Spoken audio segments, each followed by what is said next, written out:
Welcome, everyone. I'm your host, Brooke Trometer, and today we are here with Nancy Garfinkle.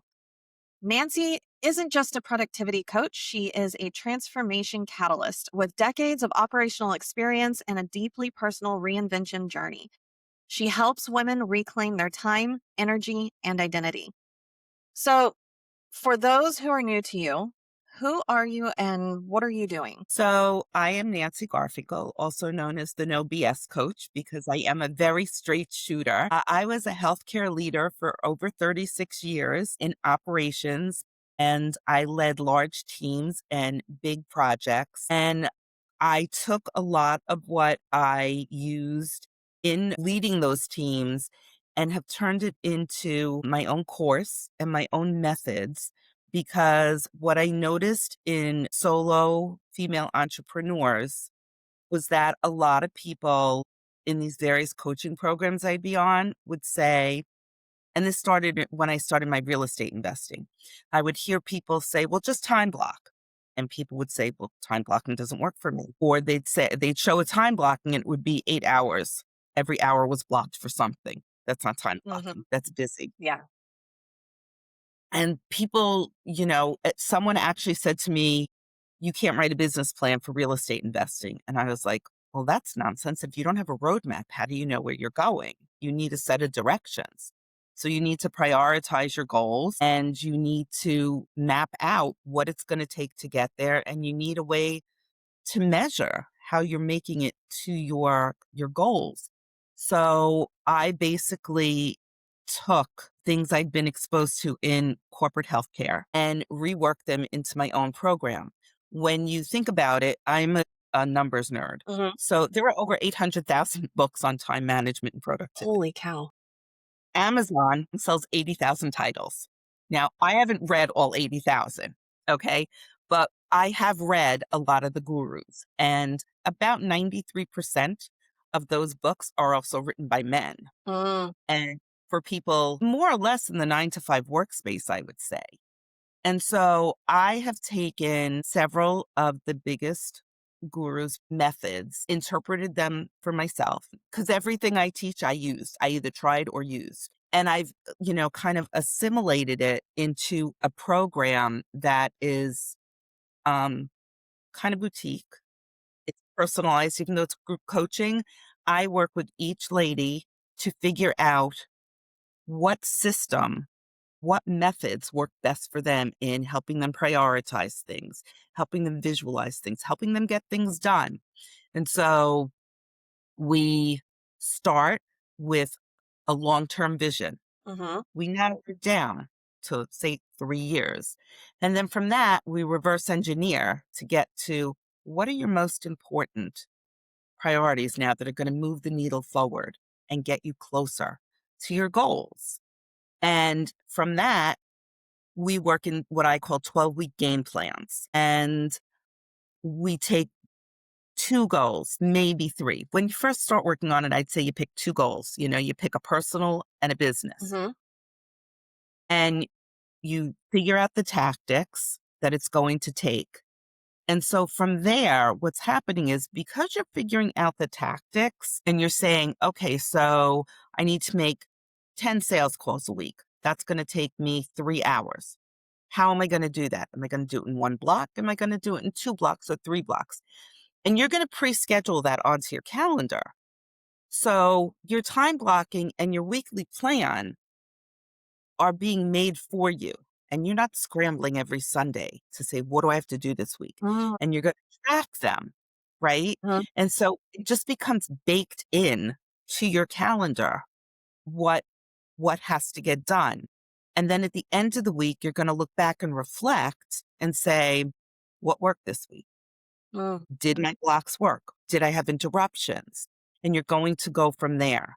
So we work to customize it because not everybody, I tend to have time blindness. When I get into something that I am very involved in, even though I typically block 3 hours on my calendar for deep work Mhm.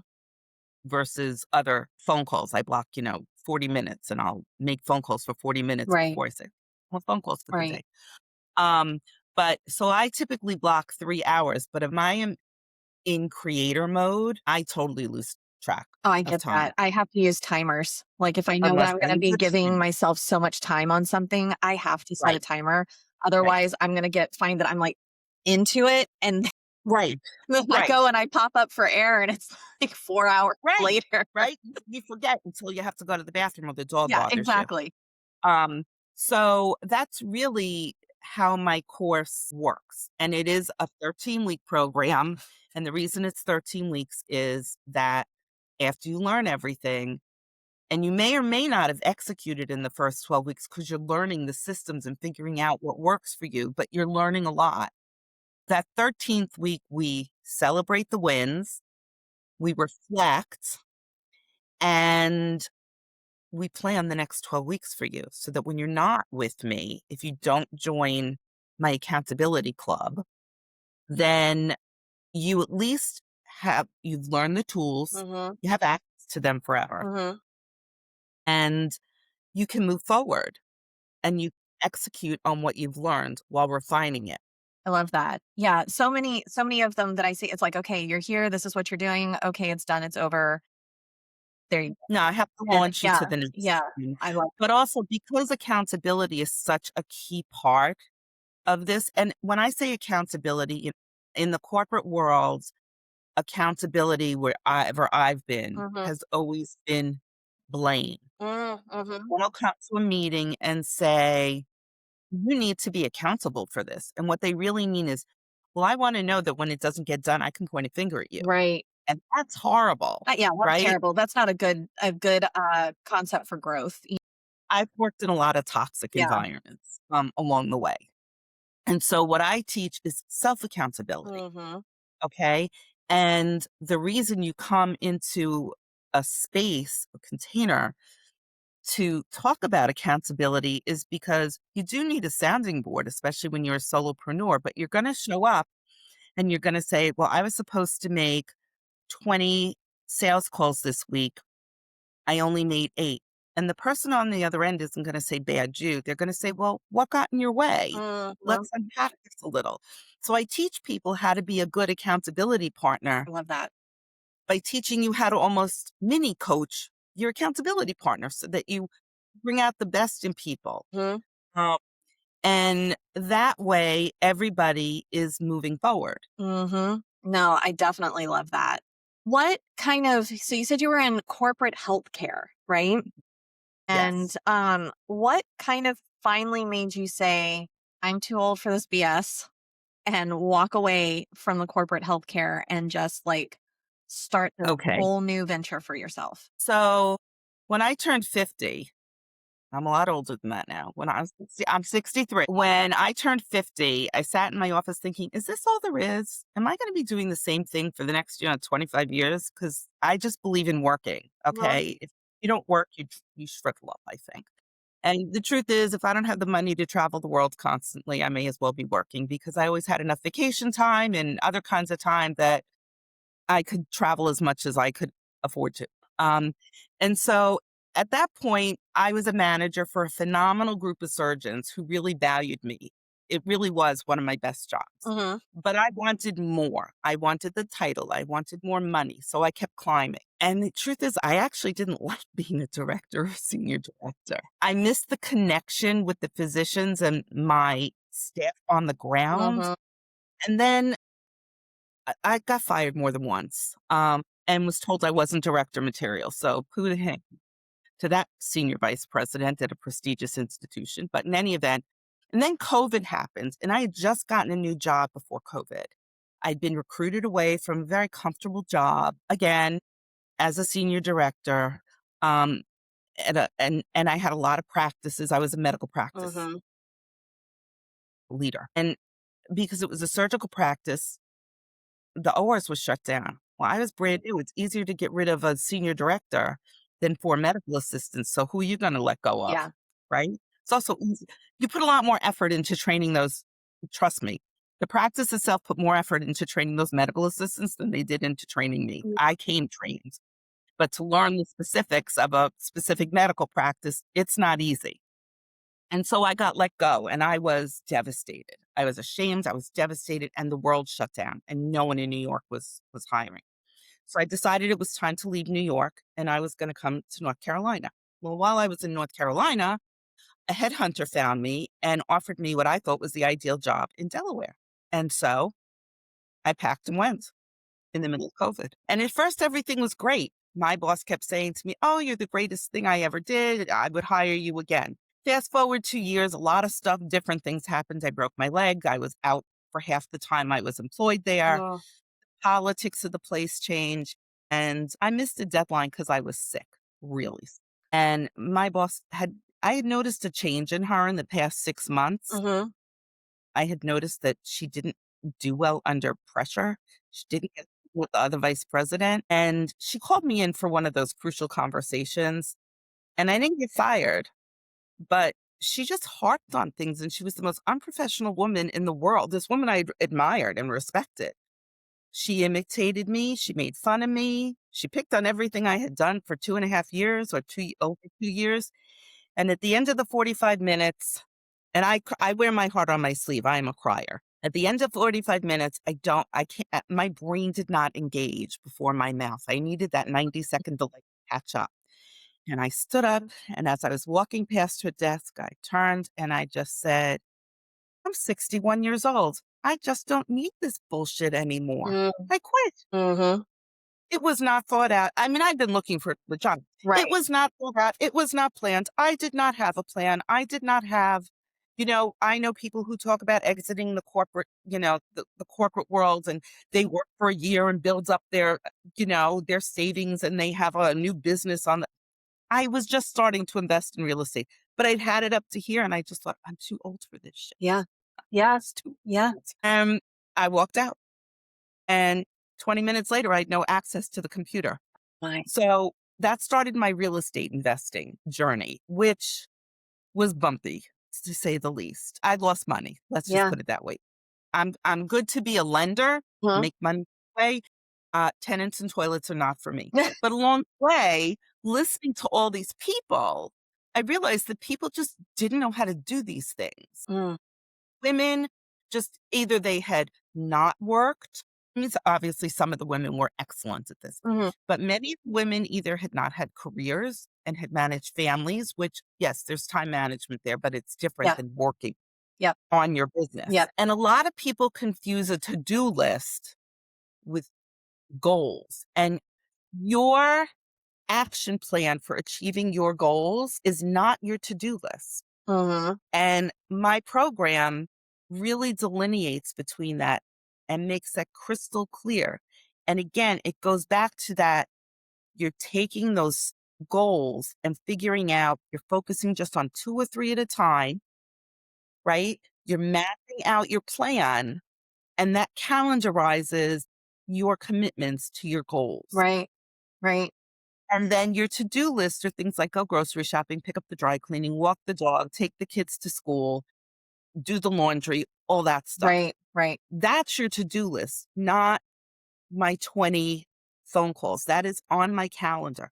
And when I say time blocking, when I was in healthcare, the managers I worked with at my last job in particular would say, "Well, I time block." "Oh, do you? Let me see your calendar." Mhm. It was blocked again, all 8 hours. And I'm like, and it was all meetings or whatever. I'm like, where is your work time? Where is your time to work on your projects so that every week when we meet, you can tell me you've made progress? I don't have time for that because they didn't do it. They didn't know how to do it, right? They were always busy putting out fires.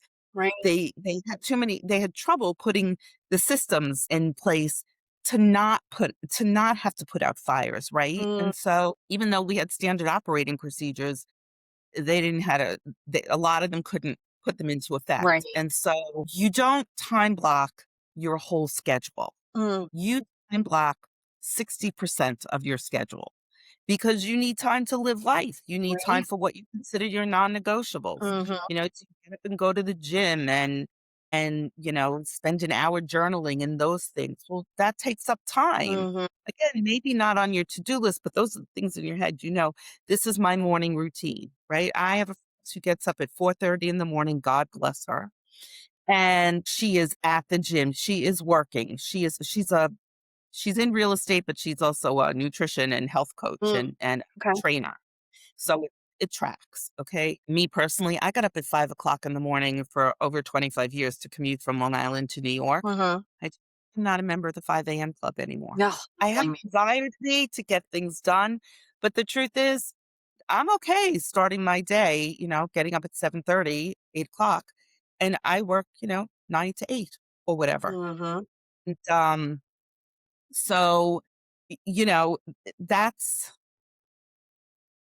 how in my mind, you time block. But you also have to remember to schedule time for fun. Mhm. And in my system, I encourage people, they may not be able to start out with it, but to make sure you have a 3-hour block that I call the fun block. Mhm. And that's not going to a networking event. Networking is part of work. Mm, That is either your hobbies, socializing with friends in a non work way, like do not talk about work. right. So that because you need something to refill your soul, Yep. Yeah. you have to find ways. And for some people, it's exercise. To me, exercise is just part of what I have to do. I don't do it, but when I do it, it's part of what I have to do to keep my energy going and whatnot. But I mean, like truly the creative side of you. Do you have hobbies? Mm. When I first started my own businesses, I used to paint. And one day I said, I haven't painted in over a year. Someone said to me, then you need to take your fun block and make it, I was explaining my program to them and they said, well, then your fun block of the next week needs to be, and it was. And I took out all the paints and I'm not good at it. I'm actually, I just enjoy it. Nobody ever sees what I paint. It's all for you anyway, right? I mean, Sometimes I scrape it, right into I just scrape the canvas. But, no, so you need to find ways also in all of that to relax, blow off steam, whatever it is. Like, I love gardening. I mhm. don't garden much anymore because I have an apartment, but I grow succulents. And Okay. I know that for me, something that's very relaxing that I try to fit in, besides watering the plants and fussing with them and talking to them, because I am that kind of person, every few weeks something needs repotting. And I like, even though I wear gloves, I like getting my fingers in the dirt. Right. Yeah. There's something about the dirt, that's grounding. Grounding. Yeah. And so people need that in their life too. And so that's really, the core of my program, because the other thing I found in real estate, and I did it too, was that there are people who think, well, I just need to learn a little bit more before I can pull the trigger and execute. Mhm. I need to take one more course. Or there are the people who, depending upon in real estate, there are so many niches you can go into Mhm. that I saw people going all over the place, taking course after course. They took one course that was on general real estate investing. Then they took one on short-term rentals. Then they took one on long-term rentals. Then I took a multifamily. How many courses you going to buy, right? And then you say, well, besides that, what else do I need to learn about? And so there were serial learners, there were serial course buyers, and they never pulled the trigger. They're just spending all this money going from thing to thing. And even when in real estate you learn, I know one woman who she was another person who was my inspiration for this. Mhm. She went from thing to thing, like, okay, she's investing in real estate. Now she's investing in oil and gas. Now she's doing something else. Pick a lane. Yeah. If you don't pick a lane, you can't succeed in anything. Do you think that there's a misconception with people that are these serial learners, serial course buyers, things like that, that somehow they're going to just learn it all? Think that people think they have to learn it all before they take action, but I believe in messy action, progress over perfection. I know that's a really common saying these days, but if you take messy action, you'll make a mistake or two along the way. And, it could cost you money depending upon the industry you're in, but you can recover. I think there's some parallels with this and people that, they go to college and they go to college, they get this degree, they've taken all these courses in it, in this, and then they come out and they start to work in the field and they realize that everything they learned in the courses, it worked theoretically, but in practical application, it doesn't. And then so you can take all the courses you want, but you're still going to end up messy and learning from your mistakes. You may as well go ahead and just kind of like jump in and Learn by do it. doing. My opinion, you learn by doing. Mhm. It's great. Like you said, it's really good to know the theories. You can read all the books on time management you want. And if you'll notice, every book gives you one way of doing things. Mhm. Okay. Every author has one way. This is their system. Right. Uh, I don't have a book yet, but I will tell you that everyone's personality is different and everyone needs slightly different things. So that's why I give options in my course. And although it's group coaching, I do offer people 2 one-on-one calls so that at whatever point they want, they can reach out to me to say, I'm stuck and this isn't making sense. Right. The other thing I do at the beginning of the course is I develop 2 tools. One is called readiness for execution, right? So I give them a little quiz and it's on a Likert scale, the 1 to 10 kind of scale. And they rate themselves and they come up with where are they? Where they are they in their readiness to execute? Are they so disorganized that there's no way they're ever going to execute? Or are they really great already at doing some stuff and need some fine tuning? And that helps me direct them where in the course I can help them the most. And the other thing I do is I give them a short assessment to understand their productivity style. Mhm. Are they a visionary? Are they someone who is more of an operations person, right? Mhm. And then I also suggest to them who they might consider collaborating with, right? A visionary has the big picture. Right, right, right. Yep. They need to focus with someone who's very detail oriented Oh, I like that. because that's how they're going to get things done. Mhm. So we look at that too. I mean, I can even compare it to the Disney princesses if I had to. Because believe it or not, every Disney princess definitely has something. Well, their little sidekick kind of usually counters. They can be, where you're stuck, right? And versus because there are the victim Yeah. princesses and there are Yeah. like the warrior Yes. princesses. So, are you Cinderella or are you Milan? Yeah.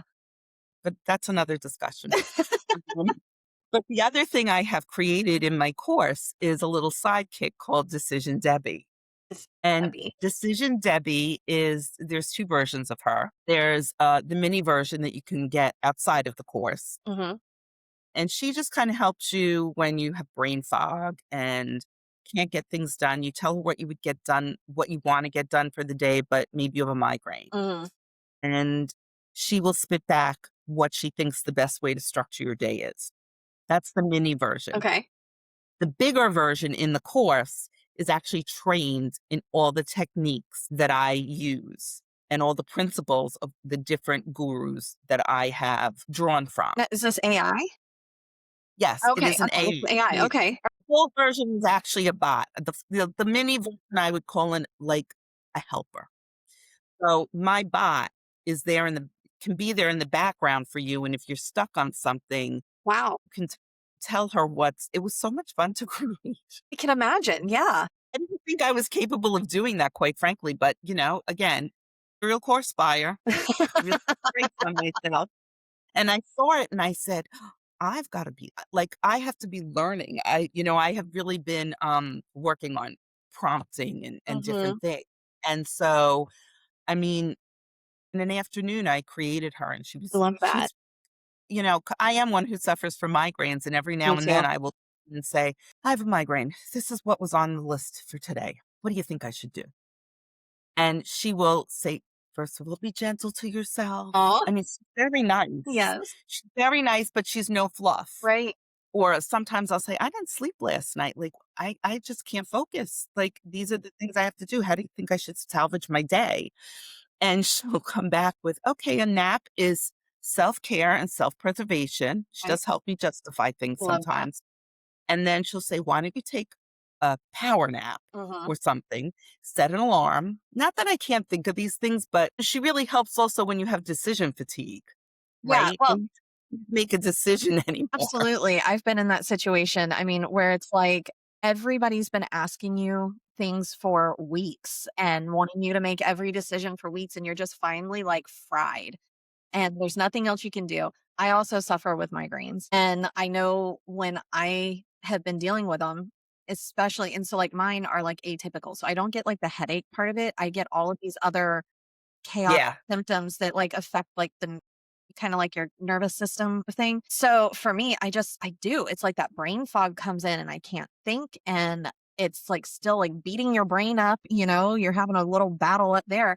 And it's like I can't put it together. Like that you have thoughts back here and Mhm. you're spitting out almost nonsense to somebody that Yep. doesn't get it. And Right. having something like that to be able to throw it into and kind of make sense out of yourself and give you a direction, that's Mhm. fantastic. Yeah. So she was not originally planned as part of the course. She was just something I stumbled upon, honestly, and quite honestly had fun doing. I didn't understand at one point what an AI bot was, like how you make it. And now I could make a bot for whatever you want, Mhm. probably. I don't, Right. but I could. Yeah.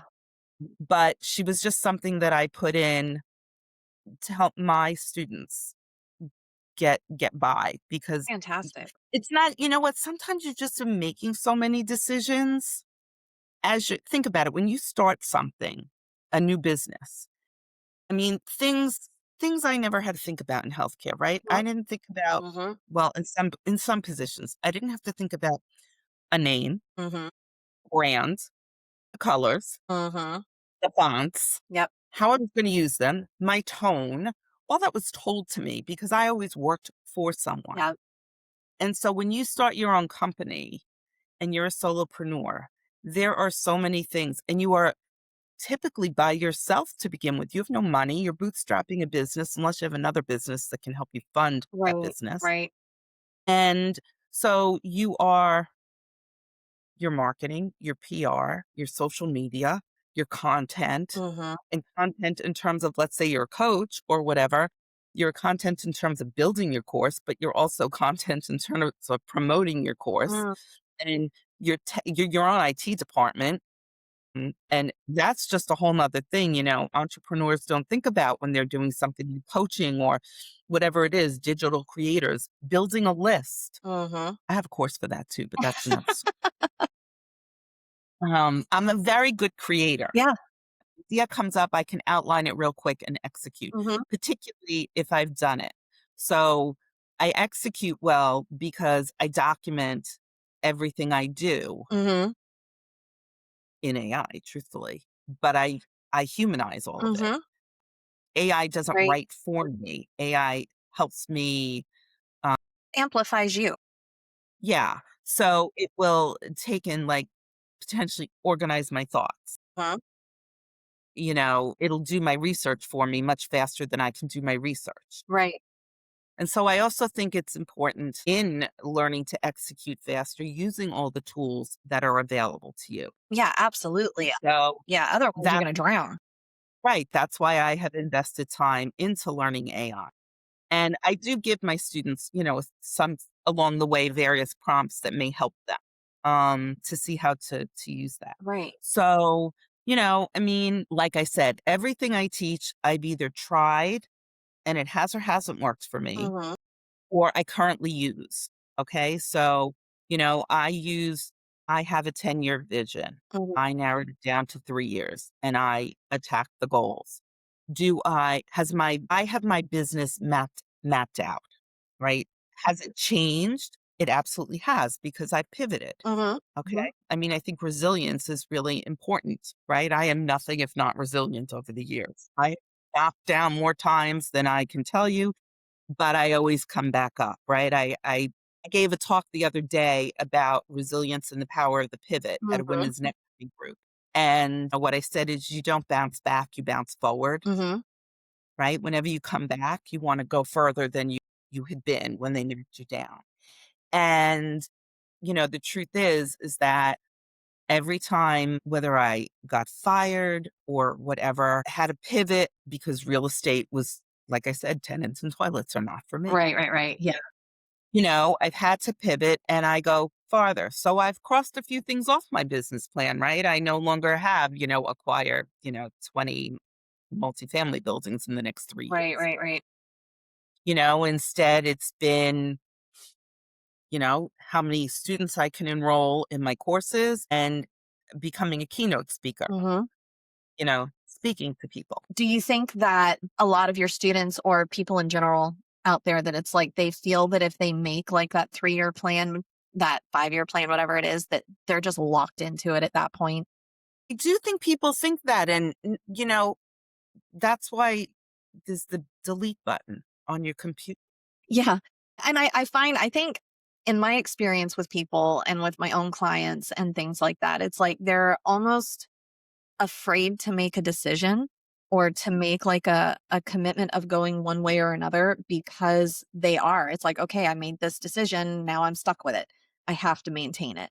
And it's, Yeah. Well, to that, I would say that, as you travel down any road, there's always an alternate route, right? yeah, So there's always that fork in the road. And when you look at something making sense to me, and even in my 12-week plan, as I teach you how you develop the tactics, right? You do what's called a mind map, right? You take your goal and you figure out what's going to be, and then you figure out to measure. And the reason you measure is because a tactic may not work. right, You may have to tweak it.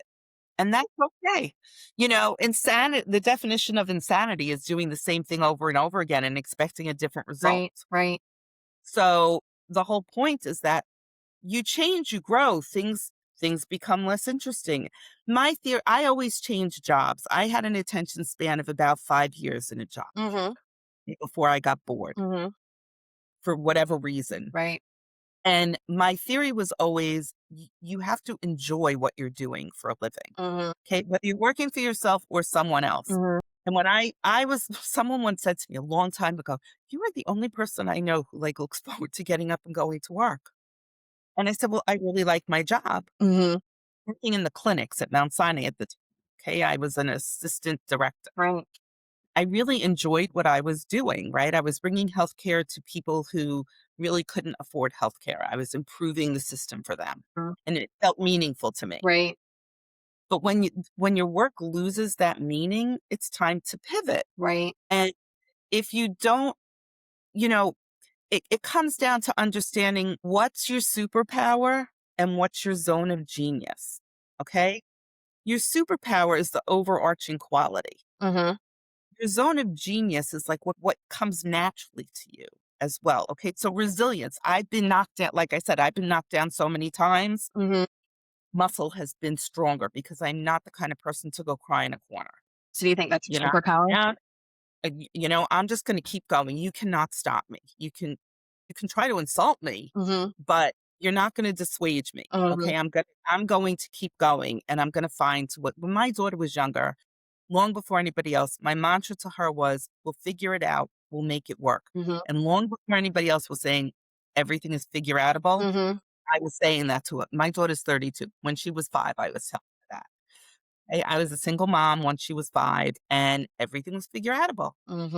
Okay, there's always a way to make it work. Right.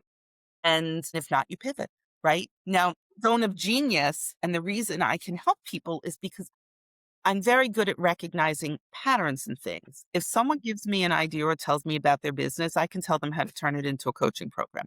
It's a strange thing that has happened to me over the past year. I have a friend that does this neurographic drawing, Mm-hmm. and conducts, she does workshops around town. Right. And I said to her, you could turn this into an online course in 2 different ways. And she's like, really? I'm like, oh yeah. And it could be sold on Evergreen. And I'm like, if you ever wanna, like, do it, I'll help you. Mm-hmm. I mean, for a fee, Yeah, but yeah, I'll help yeah. you. Absolutely. Yeah. Um, and it won't take more than 4 or 5 hours for me to show you how to map it all out and do it. It's not that hard. So, when you develop your resilience, you develop it by learning to pivot. And the pivot is with the fork in the road, right? Right. You have choice to make when things don't go right. And you have to know when to give up on something, Mm-hmm. for one, and you have to know when to push harder. and to get the right resources. Now, that's not saying buy every course out there Right. and never execute. It's saying get the right course, choose the right mentor. Right. Right. I go live. I have a private Facebook group called the Productivity Place, Mhm. and I go live on there once a week talking about, I call it quick kicks, like a Mhm. quick kick dance. And I talk every week some small bite. I only go live for 10 or 15 minutes. It's not really interactive. I mean, people are on, but I talk. It's not like a Zoom. Right. And in fact, today, when I go live at 2:30 is the time I tend to go live. I'm talking about how to choose a mentor or a coaching program Mhm. because A, I've bought a lot of them. Mhm. B, I've seen a lot of people waste a lot of money on them Right. and talking tens of thousands of dollars Mhm. because, a coaching program could go from $27 to $100,000 or more, Right. depending on who you are and what phase you're in. And so I think it's really important that people, and more expensive isn't always better. Right. Yeah, no, definitely. So that's what I'm going live on today, how to choose a mentor, what to look for, and what the red flags are. Mhm. 2 weeks ago, I talked about incompletions, what happens when you not when you pivot, but when you don't do what you say you're gonna do, Mm. when you don't follow through. What happens? What does that effect have on the people you were supposed to follow through for? But more importantly, what effect does it have on you? Right. And so these are all things I go into deeper in my course execution wins. Mhm.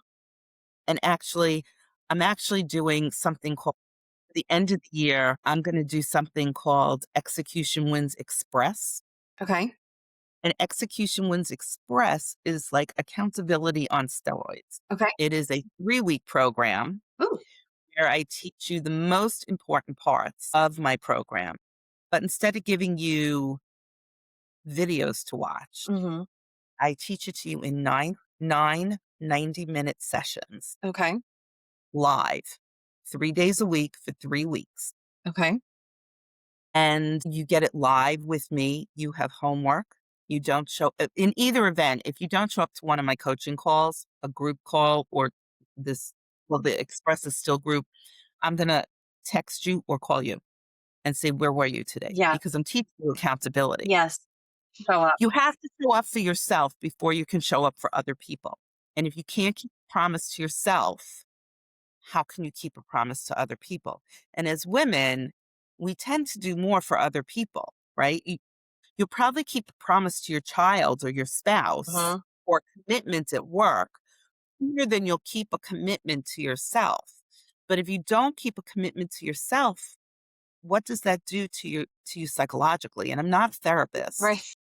But think about it. Then you start to feel like, oh, I'm a failure. No, you're not a failure. You just have so many demands on you.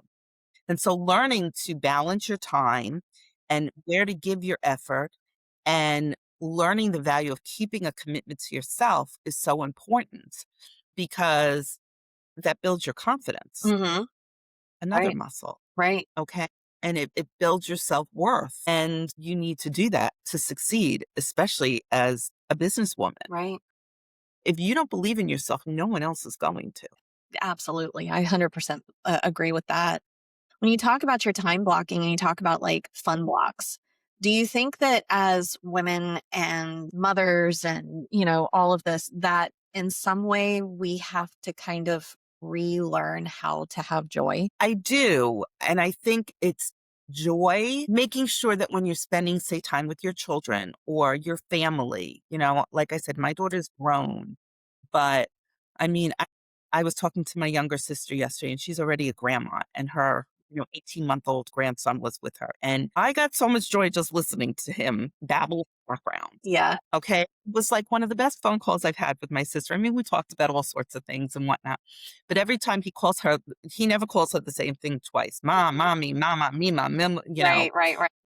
And I cracked up every time, and everything he said, was just I mean, it was, and you find joy in the little things, but you have to find joy, and you also have to make, a fun block can be, I haven't had a haircut in I don't know how long, and I'm at my daughter's week. Right. Just don't make time for it, right? It's not important to me. I wear my hair in a ponytail half the time because I'm home working by myself. And so, self-care is not selfish. I know that's a cliche, but as women, you have to make time for that. Yeah. And I know when my daughter was growing up, I'm a nail biter, but I used to, have fake nails. Hmm. Every 2 weeks like clockwork, I went to that salon. I had a standing appointment for my nails because it was important to me because it was my time. Nobody bothered me. Yeah. I could sit and not talk to and I didn't even think it's almost meditative, Hmm. you know? Totally see that. Or, after my daughter went to college and I got a dog and, everybody's walking, walking, and I used to make sure I hit my 10,000 steps. Hmm. And it didn't matter what was going on. Even when my daughter lived with me again after college, I was like, I'm sorry, but I haven't hit my 10,000 steps. I must go walking. Hmm. Hmm. And so sometimes as a woman, you have to be a little selfish that way because Yeah. you have to pour into yourself Yeah. before you can pour into other people. Totally. And it really all does get back to how do you spend your time? How do you allocate your time? And how do you work on your goals for your business or your personal goals? Right. And, I've lost 75 pounds in the last year and a That's half. amazing. Thank you. And I have a lot more to go. But one of the things that's non-negotiable for me is, Sunday morning grocery shopping and meal prepping. And I don't pre-cook my meals, but I kind of pre-prepare the vegetables. I make sure the Mm. vegetables are cleaned and washed and ready, used, and, that I have written out meals for the week. Hmm. I may Tuesday with Thursday, but my Right. stuff They're is there. done. I take the time, even though I live by myself, I take the time to plan that. Right. And that's 3 hours worth of time on a Sunday morning. It's pretty set in stone. Hmm. I'm at or by a certain time, I come home, I do the same thing every week because how you spend your time, it needs to be intentional. Mm. I really do believe that, you set an intention for the day, whatever it is, whether it's I'm going to eat healthy today, I'm going to get more things done. And it all ties back into, again, how do you plan your time? Right. How do you use time? Time is the one limited quantity that we do not get back. You can't get more of it. You can't. When I was getting divorced, and I was negotiating my divorce settlement. All I wanted was time with my daughter. We weren't rich or anything, but I didn't really care about the money. Right. My ex-husband wanted certain stocks because we had a small stock Hmm. portfolio. I traded him for instead of alternating Thanksgivings, I gave him what he wanted from the stock portfolio, and I got every single Thanksgiving with my Yeah. daughter. I love I'm that. sure there are women out there who are gonna say that's selfish. No, Hmm. it's not selfish. It's building traditions. It let me give my daughter a sense of what the traditions were, and it was the time. And we used a mediator, and the mediator had said to me, "Are you sure you want to let go of that money?" And my attitude to him was, "I can always earn more money, I did the same thing during mine. but I cannot get more time." And my daughter was only 5. I said, I only have like 13 more of every holiday before she's out on her own. Exactly. And who knows? So I need to make the most. I said, and if money's more important to him than time with his kid, I'm I don't okay have with that. Yeah, you're totally fine with that. Yeah. Unfortunately, my daughter does, I'm sure she'll love that I'm saying this on the podcast. Really, she doesn't have a relationship with him, Hmm. for whatever reason, but she has great memories of everything we've done for Yeah. Thanksgiving And and that's any other priceless. holiday. That's priceless. So, Absolutely yeah, priceless. yeah. Well, So, I want to get into one thing that we talked about a little bit before we have to wrap up here. And one of absolutely. that is your Ignite 2026. Yeah. Tell me about that and what are you hoping that it feels like? So I created Ignite 2026. It is going to be a series of online summits free to attend for women. I decided to create my own stage. Hmm. I have discovered that in the world of coaching, you frequently have to pay to be on stage. And sometimes you have to pay a lot of money to be on stage. And there are a lot of coaches who are just at the beginning. And some people do this for free, but there are costs involved. And, you know, Right. so this is why I charge a nominal fee for someone to speak for 30 or 45 minutes. The first one is called Ignite 2026, Reset and Thrive. It will be December 4th to 5th. And the goal is to figure things out for next year: health, wealth, and personal growth. And it'll be about 10 speakers plus my keynote and myself. Mhm. I already have 4 speakers lined up. I have my keynote lined up. I even have someone who does custom music um, Amazing. on on like accountability and self-care. I met her at a networking event, and I was just like, when she talked, I was like, "Can you provide music for the fillers?" And Mhm. she was like, "Oh, God, yes." That's awesome. And so my goal here is twofold. It's to have women get inspiration. And if they need a coach, maybe they're going to find a coach. But it's to create that stage for women because most speakers, believe it or not, are men. Yeah. Okay. Whether it's a coach or it's a keynote speaker, the kind that get paid, which Mhm. um, they're men. Right. You know, one of my mentors says that it's male, pale, and stale, right? Mhm. I mean, it's talking, and so I want to create a stage for newer coaches to be able to get out there. That's affordable. Mhm. Um, to get out there to expand their reach, expand their visibility. Because how do you grow as a coach? Right? You need visibility. I mean, Absolutely. I don't have a content or a message issue. I have a visibility issue, right? I've got 5,000 friends on Facebook and yeah, great. And I have a couple of hundred people in my productivity place Facebook group. Mhm. Great. But more people need to know about me. I'm creating 2 movements, right? Women need to learn to own their time and how to use it to make real progress and become successful business owners. Mhm. But I'm creating a movement for new speakers to get their Right. voice out there. I love that. And so along the way for 2026, there's Reset and Thrive to kick it off. Mhm. Maybe a second Reset and Thrive for people who were too busy in December Right. to come. It may either be a replay or new. I haven't decided. And my plan is to have Ignite 2026 by niche or sector, right? Mhm. Ignite 2026 for business women. Ignite 2026 for I love coaches, that. right? Even coaches need coaches. Yeah. We're going, or how to market their business Mhm. because I know so many real estate investors and so many real estate investing coaches in every niche. I do plan to do one on real estate investing. Right. And because for the coaches, it's a great way to expand their reach, Mhm. but more women should know about how to make money investing in real estate. Right. And there are a lot of different ways to make money in real estate, whether you are active or passive. I personally prefer the passive. But so for me, Ignite 2026 is about, you know, empowering women to learn to find their best self in whatever avenue they are in whatever season of life, and to align themselves with what their needs are. Mhm. But it is also to give people like myself who are newer coaches a stage and to grow together, Mhm. to expand our reach, grow our email I love lists, that.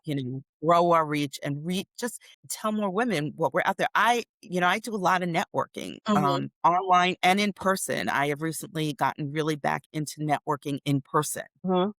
And it has sparked something in me Mhm. to just, I know I talk a lot, but I'm actually an introvert. I'll be exhausted tonight and, Yeah. I need to go to sleep at Yeah. 8 o'clock. But going to live events and meeting all these other wonderful, wonderful businesswomen, coaches, not coaches.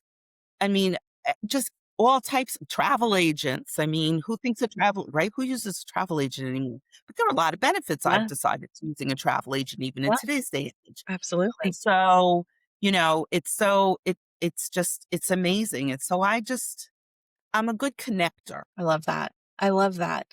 And I want to help people reach their full potential. I want to help women grow their businesses. I want to get more out of life. At 63, I'm the happiest I've ever been. I'm the thinnest I've been since I gave birth to my daughter, Right. and I feel so much more alive. Mhm. I know a lot of this sounds so cliche, but Oh, it's it's not. true. It's true.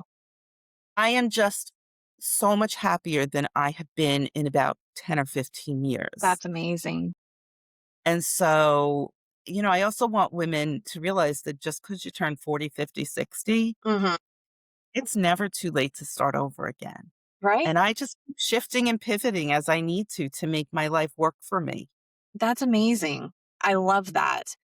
Now, for you here, what does guess like why do you think that this time management, because I know you're focusing on women, why do you think that it's so different for women and that these other styles and books and all of that, that they don't really work well for that working woman and mother?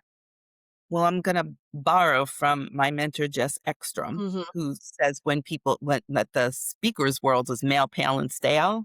I'm gonna tell you that the world of time management is the same, and I truly believe it was created for most of the things they talk about. Although authors talk to everybody, um, I really do believe because over time, it all started the workforce was men, Yeah. right? Women were just secondary. And so over time, while people are trying to evolve it to appeal to everybody, women just have different demands on their time. Hmm. If you're a married working mother and you have a child, for instance, in daycare, or your kids at school, they could be a middle school, a high schooler, that child gets sick.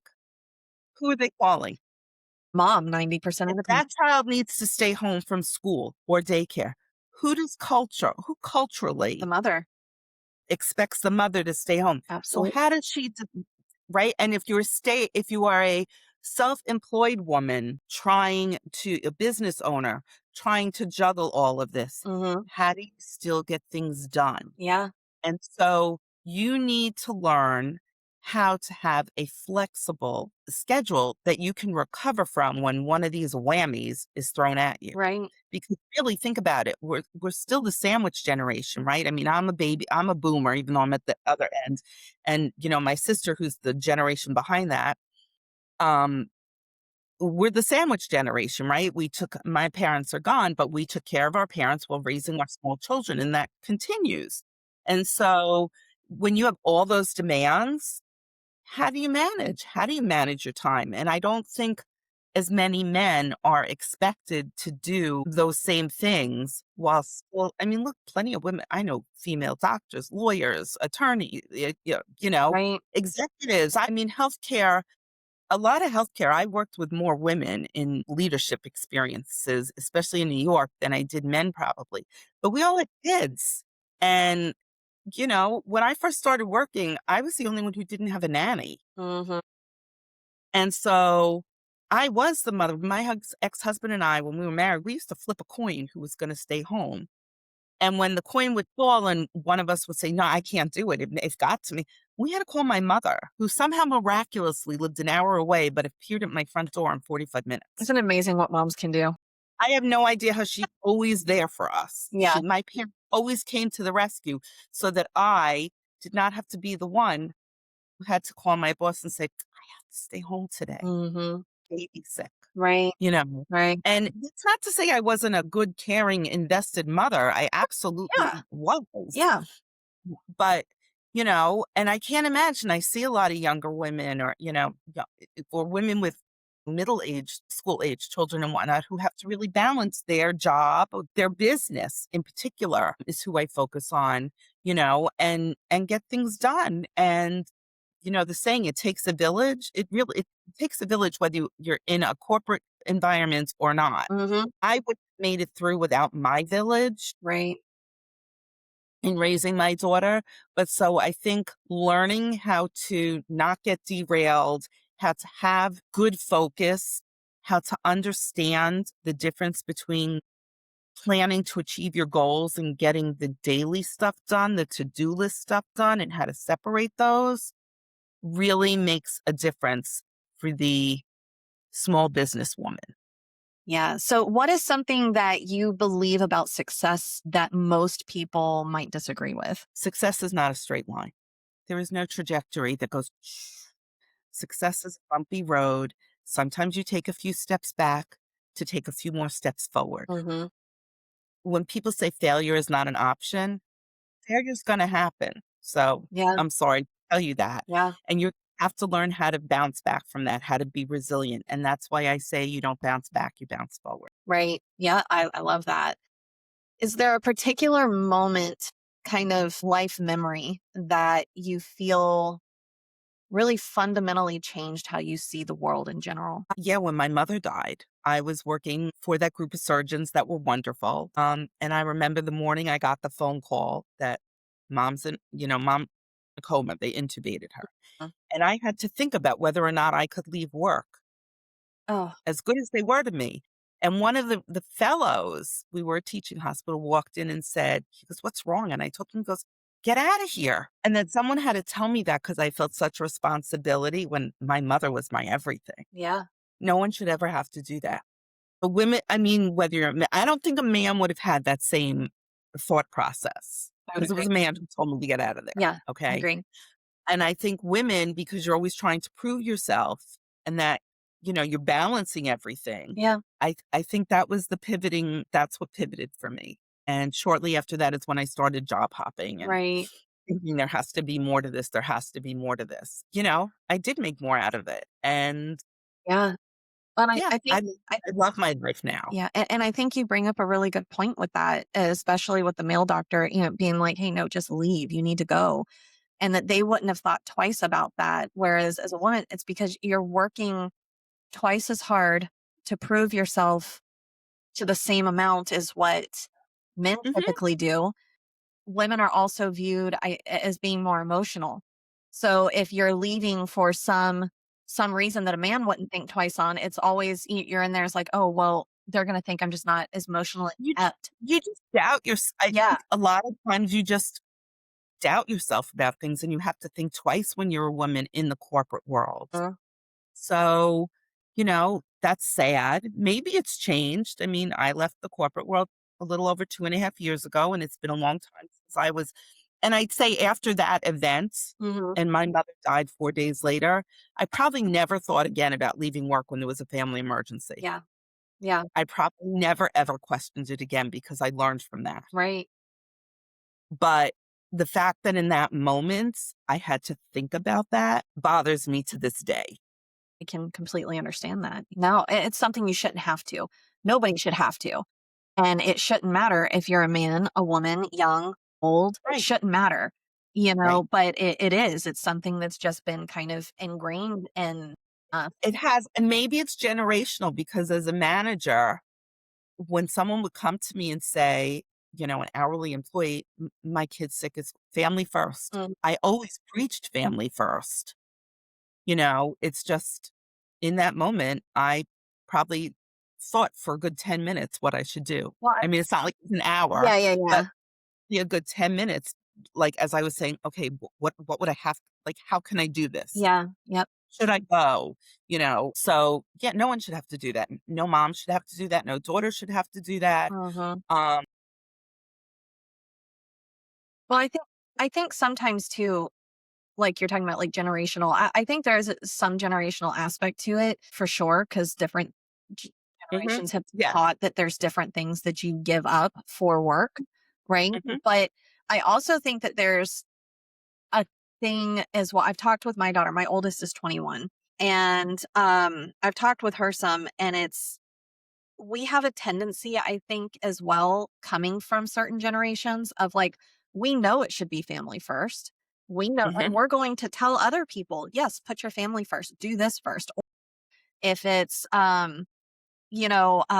go therapy, therapy's great. Go to therapy. Everyone should do that.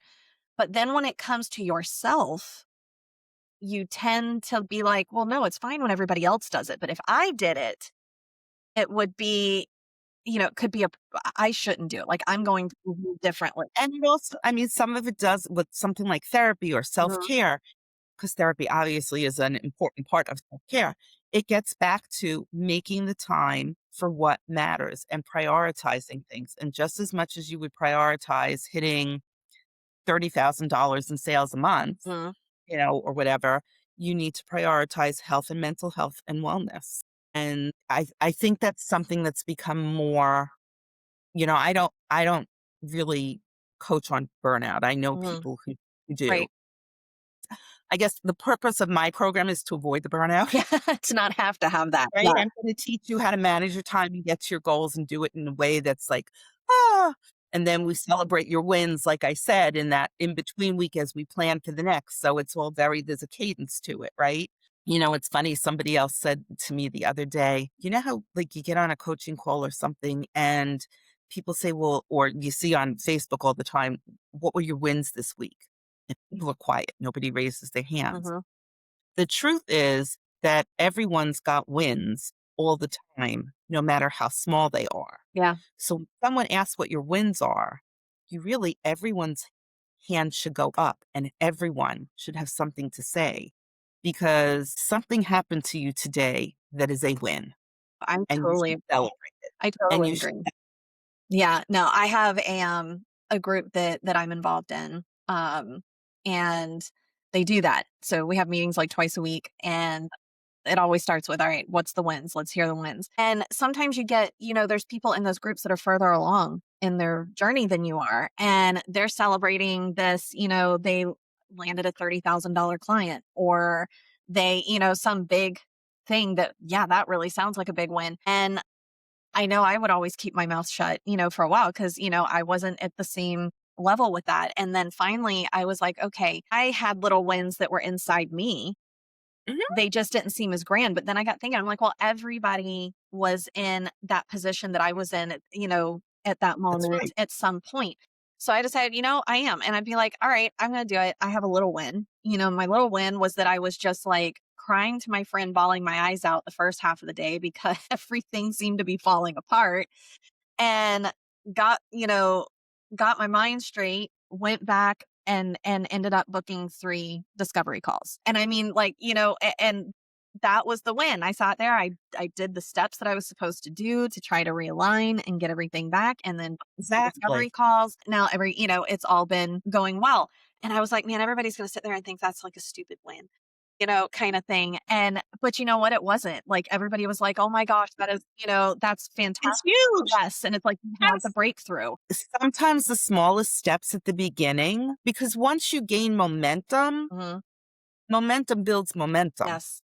Okay. But it's getting to the momentum, right? It's Mhm. getting in consistent, Getting moving. sustainable action. Mhm. That is the hard part. And that's part of what I teach. Yeah. And I also always say to people, don't compare your Mhm. beginning to someone else's middle. Yep. If someone's a coach and they've been coaching for, even if they just started figuring out their coaching program 8 months ago and you just started now, you cannot compare where they are at 8 months. You're just figuring out what your company name should be called or what your logo is and your Exactly. color. And they're saying, I booked 4 new clients today. Yep. That's phenomenal for them. But you decided that, pink and blue are going to be your brand colors. And that's a big step in your new identity. Absolutely. So what would your business look like if the visibility that you wanted just showed up tomorrow? What would that be like for you? Well, I would probably be enrolling, 10 clients a month into my coaching program. Mhm. My summits would be growing Mhm. and being, consumed by more people, and people would want to be, be knocking at my door to be speakers. And the last part is my keynote speaking would grow and I would be a sought after keynote speaker I love that. because I really do think I have a lot to share with, the audiences that I would like to, women, college students, because I do think college Yeah. students could benefit a lot by learning how to prioritize and whatnot. Mhm. And, I mean, it would be great. What as you've been building, and you're in a certain part of your journey, for the ones that have kind of been coming up that are a little behind you in your journey, what what has been one of the most frustrating parts of breaking into this world of coaching and building? Well, people think coaching sounds very sexy. Mhm. Okay. But there's a lot behind the scenes that you don't know about Mhm. when you become a coach. You need to build an email list Mhm. because how else you going to do it? Yeah. There's a whole technology piece that is the bane of my existence. And I have spent if it wasn't for technology, I launched at the very end of August, beginning of September. If it wasn't for technology, I would have launched in April. Mhm. But I had to figure out the tech and I had to figure out how to grow an email list and all these different things. And so What I would say is take it slow. Don't worry if you have to take it slow. Mhm. Bite-sized pieces. Can do things before you think you're ready because there's never a right time. Mhm. There's never a right time. I'm gonna tell you that to launch this. When the suggestion to me was made to create my own stage, I looked at the person and I said, "Are you nuts?" Yeah. And she said, "No, you have to do this." And so I said, "Okay, I'm gonna do it." And then when I spoke with I was in a group setting the following week and they said I was gonna do it. And I said, no, I don't think so. And they were like, "What are you talking about?" And 5 people on that call said, "I am really interested in that." And 3 of them are confirmed speakers at my first Ignite Amazing. Summit. That is amazing. I was pushed into completing it, so I didn't have an incompletion. And now in a few short weeks, because this only happened a few weeks ago that Yeah. I decided to do this Ignite thing. It was not on the business plan. Okay. It was not. It was not a business plan. It was not written. It's a goal for the next weeks. Honestly, I'm going to execute it in about 8 weeks. Wow. So it is an express to the first one. Mhm. Um, do it messy. I have no idea what I'm doing planning a summit, but I'm doing it. It doesn't seem to be that difficult. Well, once you get it done and you do it, you're gonna be like, "Ah, this worked really well. This could have That's gone why better. I wish that I had had this." So the next one's just gonna be better. exactly. But that's where although I spent my career in operations, I Mhm. was always a visionary Mm, thinking this could work. I can tell you how it'll work too. right. But I see things. I have the picture for the future. And that's why as soon as I started, I was planning out the first one. I was like, oh my God. Mhm. As I started seeing who was interested in speaking in and how they fit into health, wealth, and personal growth, there were people that didn't necessarily fit into that. And I was like, well, these people fit into this category, and these people fit into this category. So this could take me all the way through the year Yeah. and then repeat. Yeah. Ignite is now, it's not the most unique name for a brand, but Ignite Summits is now my second or third brand. Yeah. Have execution wins. I have, my speaking that goes under I've Nancy Garfinkle, the No BS coach, Yeah. Yeah. which is my umbrella brand, I Right? suppose. Yeah. But Ignite is my summits. And at some point, it will lead, I have a feeling, to an amazing in person summit I think that would be fantastic.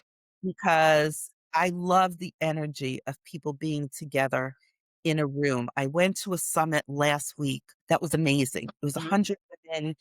The air was electric from start to finish. I want that environment. I want to lead that kind of environment for the people I know and am getting to know Love that. because it's truly inspiring. Mhm. Make the best connections in person, Right. I right? agree. Totally agree. So, as we start kind of bringing this all around, what is next? Well, I mean, you kind of told us. My question was going to be, what's next for you in the next 90 days? But I guess the summit is In going the to be next it. 90 days, I'm going to an event in Laguna Beach Fun. from a company called Million Dollar Moms. And this 3-day event is being filmed for a 6-part docuseries, Million Dollar Moms. Love that. So that's going to be amazing. And yeah, what's next is my summit Hmm. and the launch of Execution Wins Express. Love that. Those 2 things. Where can people find you? How can they get a hold of you? Oh, there's a whole bunch of ways. So I am on Instagram as Coach Nancy Garfinkel. I am on Facebook as Nancy Garfinkel, the No BS Coach. And I have a private group, The Productivity Place, where come on into my world and we talk about all things to keep you on track and motivated. And on my website is really easy to remember. It's just nancygarfinkel.com. That's great. So I say everybody needs to go and talk to you because time management is such an important part that yes, doing it the way Absolutely. that you're talking about is so different than how we've been taught in the past. And so a quick few rapid fire questions. What is a book that changed your thinking? The 12-week year. The 12-week year. Okay. What is your favorite fun block activity right now? I like to block out time to go to festivals on the weekends. Okay. All right. Festivals. All right. And what is one bucket list place that you haven't been to yet? Oh, there's so many, but I wanna go I want to go to an elephant sanctuary in Africa and play with the baby elephants. I love that. That would be so amazing. I would love to go to Africa. We do have here in Florida, there is an elephant sanctuary here in Florida. I know. Well, maybe I'll get there, but I somehow feel like it's different when you go to I Africa. totally agree. I totally agree. And if you had one totally free day all day long, how would you spend it? At the spa. The spa. I love that. Okay. And now, if we fast forward to kind of the end of your life, all right, and everyone that you have ever impacted kind of forgets any of the things that you've ever taught them or talked to them about, but you could leave one final message that they would remember forever, what would it be? Be kind to yourself. Kind to yourself. That's, yeah. Yep. We're hardest on ourselves. Yes. So definitely. All right. Well, Nancy, I appreciate you coming on here today and talking about all of this. This has been Thank wonderful. you. I appreciate your having me. This has been delightful. All right. So everybody go visit Nancy's website. Go sit there and look at her 13-week programs that she has and the Ignite 2026 coming around. And I hope everything works out and that these events go off flawlessly for you. Great. Thank you so Great. much. Thank you. Okay. Have a great day. You too.